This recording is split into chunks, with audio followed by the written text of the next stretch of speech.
सुप्रभात।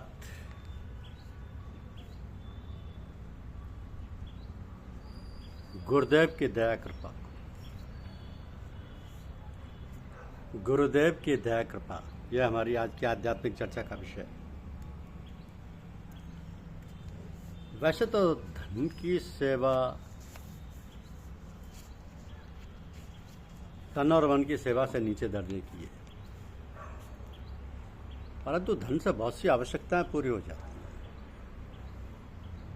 इसलिए इसका महत्व है। संतों की निजी आवश्यकताएं बहुधा ऐसी होती ही नहीं जिनके लिए उन्हें अपने निजी साधनों से अधिक आय की आवश्यकता हो। फिर ईश्वर कृपा से उनके थोड़े साधनों में भी ऐसी रिद्धि यानी वृद्धि या बरकत होती है कि उन्हें सहायता की आवश्यकता ही नहीं रहती। यदि आप उन्हें धन भेंट करते हैं तो वह आपके तथा सत्संग में आने वाले अन्य लोगों की सुविधाओं पर खर्च कर दिया जाता है। संतों की आर्थिक तथा अन्य आवश्यकताओं की पूर्ति का भार भगवान पर रहता है और भगवत कृपा से वह किसी प्रकार अपने आप ही पूरा होता रहता है। वे आपकी भेंट आदि के सारे नहीं चलते। भगवत कृपा उन पर बनी रहती है। लेकिन गुरुजनों को या अपने मार्गदर्शक की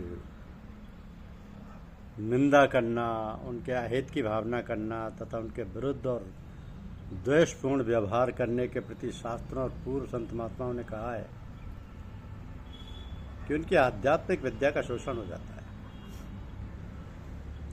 और जो भावना के साथ साथ द्वेष और शत्रुता का व्यवहार करते हैं उनका तो सर्वस्वी विनाश हो जाता है।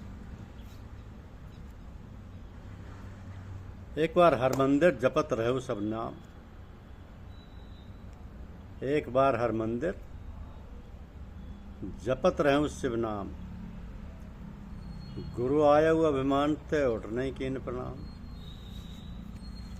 परम संत काक प्रसन्न जी ने अपने पूर्व जीवन का विवरण देते हुए महान संत गरुड़ जी से कह रहे हैं कि एक दिन मैं शिव जी के मंदिर में जप कर रहा था। उसी समय गुरु जी वहाँ आए, पर अभिमान के मारे मैंने उनको उठकर प्रणाम नहीं किया। सो दयाल नहीं कहू कुछ और न रोस लवलेस, अति लग गुर अपमानता सही सही नहीं सह नहीं सके महेश। अति लग गुर अपमानता सह नहीं सके महेश। गुरु जी दयालु थे, मेरा दोष देखकर भी उन्होंने कुछ नहीं कहा। उनके हृदय से तनिक भी क्रोध नहीं हुआ उनके हृदय में। पर गुरु का अपमान बहुत बड़ा पाप है, तो महादेव जी उसे सहन नहीं कर सके। मंदिर माज भई नवानी रे हतभाग्य अज्ञाभिमानी, यद्यपि तब गुर के नहीं क्रोधा अति कृपाल चित सम्यक बोधा। मंदिर में आकाशवाणी हुई कि अरे हतभाग्य मूर्ख अभिमानी, यद्यपि तेरे गुरु को क्रोध नहीं है, वे अत्यंत कृपालु चित्त के और उन्हें यथार्थ ज्ञान है। तदप्य साप सठ देहु तोई नीति विरोध सोहाई न मोई, जो नहीं दंड कर्म खल तोरा भ्रष्ट होई सुख मार्ग मोरा। तो भी है मूर्ख, मैं तुझको साप दूंगा क्योंकि नीति का मुझे विरोध मुझे अच्छा नहीं लगता, मुझे सुहाता नहीं है। अरे दुष्ट, यदि मैं तुझे दंड ना दूं तो मेरा वेद मार्ग ही भ्रष्ट हो जाए। जय सट गुर सनवीर सा करही, रौरव नरक कोट जुग परही। तो जग जोन पुन धरई शरीरा, आय तो जन्म भर पावई पीरा। जो मूर्ख गुरु से ईर्ष्या करते हैं वो करोड़ों युगों तक रौरव नरक में पड़े रहते हैं। बैठ रहे सी अजगर वापी, सर्प होई खल मल मति व्यापी। महाबिटप कोटर में हूँ जाई, रहू अधमाधम अधगति पाई। अरे पापी, तू गुरु के सामने अजगर की भांति बैठा रहा। अरे दुष्ट, तेरी बुद्धि पाप से ढक गई, तू सर्प हो जा। और अरे अधम से भी अधम इस अधोगति सर्प की नीची योनि को पाकर किसी बड़े पेड़ के खोखले में जाकर रहे। हाहाकार कीन्य गुरु दारुण सुन सिरताप। हाहाकार कीनी गुरु दारुण शिव सुन शिव साप। कंपित मोह बिलोकाति उर उपजा प्रताप। शिव जी का भयानक साप सुनकर गुरु जी ने हाहाकार किया। मुझे कांपता हुआ देखकर उनके हृदय में बड़ा संताप हुआ। करे दंडवत सप्रेम द्विज शिव सन्मुख कर जोर। विनय करत गदगद स्वर समुझ घोर गति मोर। प्रेम सहित दंडवत करके वह द्विज गुरुदेव शिव भगवान के सामने हाथ जोड़कर मेरी भयंकर गति समझकर गदगद वाणी से विनती करने लगे कि सुन विनती सर्वज्ञ शिव देख विप्र अनुराग। उन मंदिर नभ बानी भई दुजबर बर माग। गुरुदेव ने रुद्राष्टक नामक 8 श्लोक में जो विनती करी उसे सुनकर सर्वज्ञ भगवान शिव ने गुरुदेव का प्रेम देखा तो फिर आकाशवाणी हुई कि द्विज श्रेष्ठ वर मांगो। जो प्रसन्न प्रभु मोह पर नाथ दीन पर नेव। निज पद भगति देई प्रभु पुण्य दूसर वर देव।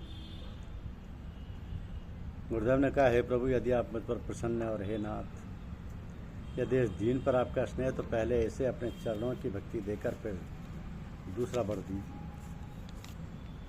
शंकर दीन दयाल अब यही पर होय कृपाल। साप अनुग्रह होय जेहि नाथ थोरे कार।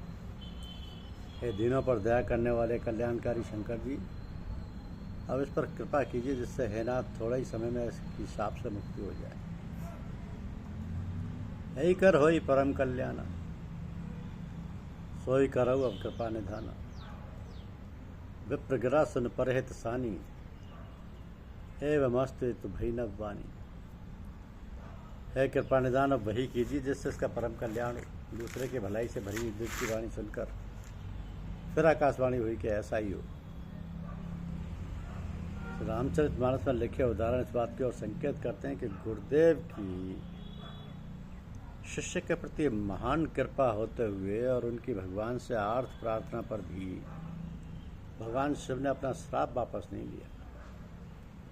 इसलिए साधकगण श्री रामचरितमानस के इस प्रसंग का अवलोकन करके सतर्कता पूर्वक अपने व्यवहार और भावना में कुटिलता को स्थान न दें, अन्यथा गुरुदेव की दयारूपी कवच का बचाव धराशायी होकर महारथी कर्ण जैसी गति प्राप्त होगी। इस प्रकार के भूलों पर इस विद्या के आद्य प्रसारक और संचालक समर्थ सदगुरु महात्मा जी ने अपने हिदायतों में जो कहा है वो साधकों के लिए स्पष्ट चेतावनी है कि सच्चा और दृढ़ प्रतिज्ञ साधक अपने मार्गदर्शक का चाहेता होता है और गुरु उसका चाहने वाला होता है। इसलिए ध्यान रहे कि साधक ऐसी प्रक्रिया जो गुरुदेव के विरुद्ध समझी जाए तो गुरुदेव उससे मुंह फेर लेते हैं। यदि साधक ने उस भूल के लिए क्षमा याचना ना की और उसे फिर किया तो साधक का यह व्यवहार गुरुदेव से अलग हो जाने की दशा में बदल जाएगा। और यदि इतने पर भी साधक उसी मक्कारी पर रहा तो गुरुदेव साधक के अभ्यास के प्रति रुचि और प्रयत्न को वापस कर लेंगे। और यदि उस पर साधक अपने अपराध पर अड़ा रहा तो गुरुदेव साधक की उस इच्छा को भी छीन लेंगे जो पूजा में आने से पूर्व उसमें पैदा हुई थी। और यदि इतने पर भी साधक ना माना तो वह मित्र से शत्रु की दशा में पहुंच जाएगा और उसका ठीक होना असंभव होगा। पूज्य साहब जी ने लगभग 40 वर्ष पूर्व एक अवसर पर कहा था कि गुरुदेव के घर का कुत्ता भी आदर करने योग्य है। महात्मा जी की चेतावनियों को पढ़कर यदि कोई साधक अपने मार्गदर्शक के अनन्य प्रेम, दया तथा क्षमा के आधार पर इन चेतावनियों को नकारने का दुस्साहस करेंगे तो ना महान संत काकभूषण की जीवनी को ध्यान में रखना होगा, जिसमें गुरुदेव की क्षमा याचना के बाद भी ईश्वर ने क्षमा नहीं किया था। धन्यवाद।